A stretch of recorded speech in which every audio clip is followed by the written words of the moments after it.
इतना भी नहीं मालूम कि गंगा मैया की आरती हुए बिना गंगा में स्नान करना ठीक नहीं है। पहले गंगा में दीप धूप, उसके बाद उसका पूजन होगा, उसके बाद ब्राह्मण लोग स्नान करेंगे। क्या तुम्हें इसका ज्ञान नहीं? हे ज्ञानी पंडित, मेरा मन दीपक है, चिंतन धूप और ध्यानी पुष्प है। मैं राहुनंदन रविदास हूँ। वाराणसी के माडू नगर में मेरा जन्म स्थान है। माडू नगर? माडू नगर राहु चमार का पुत्र। अरे माडू नगर तो शूद्रों की बस्ती है। हाँ ज्ञानी पंडित, आपने ठीक समझा है, मैं वहीं का निवासी हूँ। सुन लिया आप लोगों ने? अरे सुन लिया आप लोगों ने? अरे राहु चमार का पुत्र, अरे इस गंगा को पवित्र करने आया है। अरे महाराज, इस गंगा को क्या आप लोग ऐसा होने देंगे? अरे क्यों महाराज? मूर्ख बालक, क्या तुझे अपने प्राण प्यारे नहीं है? क्या तेरे नीच माता पिता ने तेरे प्राणों की परवाह किए बगैर तुझे ये बताने की चेष्टा नहीं की कि इस गंगा में तुम शूद्रों का स्नान करना वर्जित है और तुझे यहाँ मरने के लिए भेज दिया? नहीं ज्ञानी पंडित, इसमें माता पिता का कोई दोष नहीं है, बल्कि मैं तो स्वयं गंगा स्नान के लिए चला आया हूँ। क्या तुझे ये मालूम नहीं कि तुम जैसे शूद्रों का गंगा स्नान करना वर्जित है, अर्थात तुम्हारा यहाँ आना मना है? मुझे तो सब ज्ञान है। मैं ये भी जानता हूँ किसका कहा जाना वर्जित है, परंतु लगता है आप कुछ नहीं जानते, आपको कोई ज्ञान नहीं है। क्या कहा? हमें कोई ज्ञान नहीं है? अरे हम कुछ नहीं जानते दुष्ट।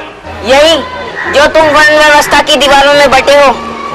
सभी प्राणी ब्रह्म अथवा इंद्रिय कर्म से ही उत्पन्न होते हैं। सभी के भीतर चारों वर्ण स्थित होते हैं। मानव मात्र में कोई छोटा बड़ा नहीं होता, कोई ऊंचा कोई नीचा नहीं होता, बल्कि दो हाथ दो पांव वाले एक जैसे ही व्यक्ति होते हैं।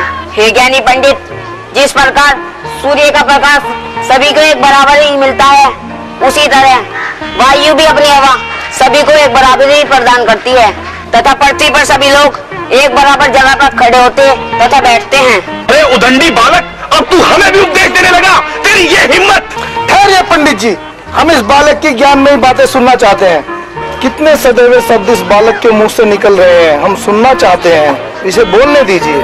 अरे छोड़िए महाराज, ये मूर्ख चमार क्या ज्ञान की गंगा बहाएगा? अरे इसका सारा समय तो जूती काटनी चमड़ा ढोने में ही बीत जाता है। ये अपनी जात भूलकर हमारी प्रतिष्ठा को कलंकित करने आया है, चमार कहीं का। हे ज्ञानी पंडित, जिस चमड़े से तुम गणना कर रहे हो, उसी चमड़े से तुम्हारे और हम सबके शरीर की रचना हुई है। क्या तुम इस चमड़े को अपने शरीर से उतार सकते हो? सृष्टि के नियम को बदल सकते हो? सोचो और समझो ज्ञानी पंडित। और ये जो वर्ण व्यवस्था है, सभी व्यक्तियों के अंदर शक्ति और चेतना के रूप में स्वयं विराजमान है। सब में एक सतगुरु की ज्योति, सतगुरु ही सर्जनहारा। कहे रविदास वह सब घटमाही, ब्राह्मण होया होय चमारा। वाह वाह, कितनी सुंदर वाणी कही है बालक ने। रुक क्यों गए? बोलो और कहो बालक। आप क्या कह रहे हैं महाराज? अरे आप इसकी बातों में मत आइए। नहीं पंडित जी, हम इनकी बातों में नहीं, हम इनकी ज्ञान में ही बातें सुनना चाहते हैं। और हमें आश्चर्य हो रहा है, इतनी अल्प आयु में इतना ज्ञान। कहो रवि, हम सुनना चाहते हैं। सुनिए महाराज, आप भी सुनिए महान ज्ञानी पंडित। कोई हिंदू, कोई तुर्क कहावे, कोई ब्राह्मण बन जाई, उड़ जाए हंस, पड़ा रहे पिंजरा, सभी वर्ण मिट जाए। हे काशी नरेश, जब ये चेतन आत्मा इस शरीर रूपी चमड़े से अलग होती है, तब वर्ण नहीं बल्कि मिट्टी का ढेर रह जाती है।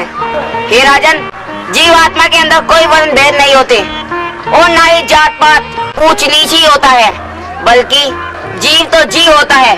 इसमें कोई चमार या सुनार नहीं होता, कुम्हार और लोहार नहीं होता, कार और चित्रकार भी नहीं होता। ये तो सबके कार्य रूप हैं और सबके अंदर विद्यमान शक्ति समान रूप से होती है। परंतु रविदास, हमारे यहाँ के पंडित कहते हैं कि पंडित जी कह के हुए अभिमानी, पंडित पिंड की सार न जानी। हे राजन, जिस प्रकार आप उस वस्तु को देख रहे हैं, मैं भी वही वस्तु देख रहा हूँ। आप सुन रहे हैं, मैं भी सुन रहा हूँ। और जब ये गंगा किसी भी पशु पक्षी को अपना जल पीने से मना नहीं करती, यहाँ तक कि पशु पक्षी अपना मल मूत्र भी इसमें त्याग देते हैं, सब इसे पवित्र मानते हैं। तो अब सोचिए राजन, ये गंगा मात्र मेरे स्नान करने से कैसे अपवित्र हो सकती है? विचार कीजिए राजन, विचार कीजिए। कर लिया विचार। आप धन्य हैं रविदास जी, आपने हमारी सोई हुई आत्मा को जगा दिया है। हे रविदास, आप कोई बालक नहीं बल्कि एक महान शक्ति है। आपने हमें सत्य का बोध कराया है।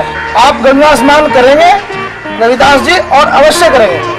अरे ये क्या कह रहे हैं महाराज? अरे ऐसा करने से तो गंगा मैया रुष्ट हो जाएगी, आसमान फट जाएगा, जमीन हिल जाएगी। अरे इस शूद्र बालक की बातों में आप कहां से आ गए?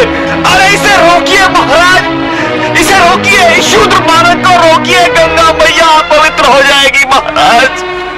कुछ नहीं होगा पंडित जी, कुछ नहीं होगा। बल्कि आज तो हमें महाराज ठीक कह रहे हैं पंडित जी। उसके स्नान करने से गंगा मैया कैसे रुष्ट होंगी, इतना तो हमें भी ज्ञान हो चुका है। हे काशी के श्रेष्ठ विद्वानी, आइए और पहले आप ही गंगा स्नान कीजिए। नहीं महाराज नहीं, ऐसा नहीं हो सकता। अरे नहीं हो सकता महाराज, रविदास तो पहले तो क्या, बाद में भी स्नान नहीं कर सकता। मुझे आश्चर्य हो रहा है पंडित जी कि आप अभी रविदास को गंगा स्नान करने से रोक रहे हैं। आप जैसा भी समझे महाराज, पर रविदास। तनिक सोचिए पंडित जी, क्या गंगा मैया रविदास को स्नान करने से रोक देगी? आप चलिए गंगा स्नान कीजिए। फिर भी महाराज, हे काशी नरेश, अगर आपने रविदास को गंगा में स्नान करने की अनुमति दे ही दी है, तो इससे कहिए कि वो यहाँ स्नान ना करे, यहाँ से 80 घाट पर जाकर स्नान करे। हाँ महाराज, इसमें हैरान होने की कोई आवश्यकता नहीं है। 80 घाट यहाँ से बहुत दूर है और उसका बहाव भी आगे की ओर है। अच्छा फिर? हाँ महाराज, अगर रविदास वहां जाकर स्नान करेगा तो उससे छुआ हुआ जल हमें, आपको, रानी को अपवित्र नहीं कर पाएगा, और वो जल आगे से आगे ही चला जाएगा, इस ओर नहीं आ पाएगा। अच्छा ठीक है पंडित जी, ऐसा ही होगा। जाओ श्रेष्ठ विद्वानी, आप 80 घाट पर ही जाकर स्नान कर लें। आइए, इससे आपका स्नान भी हो जाएगा और इन पंडितों का भ्रम भी दूर हो जाएगा। जैसे आपकी आज्ञा महाराज, हम 80 घाट पर ही स्नान कर लेते हैं।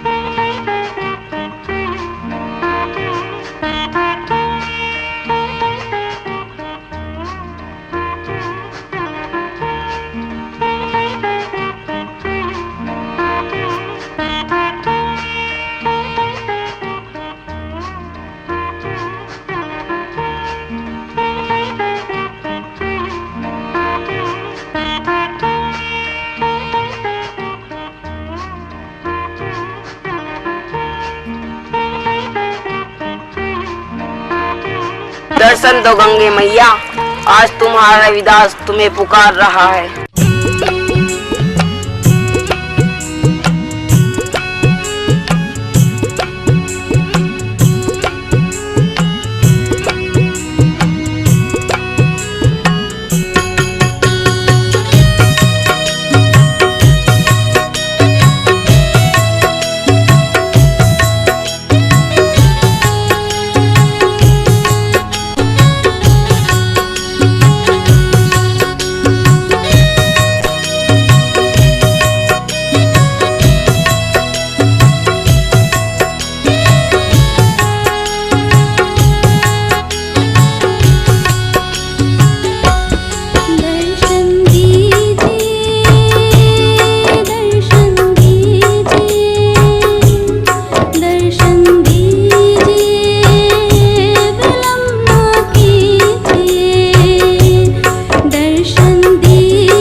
कैसे याद किया?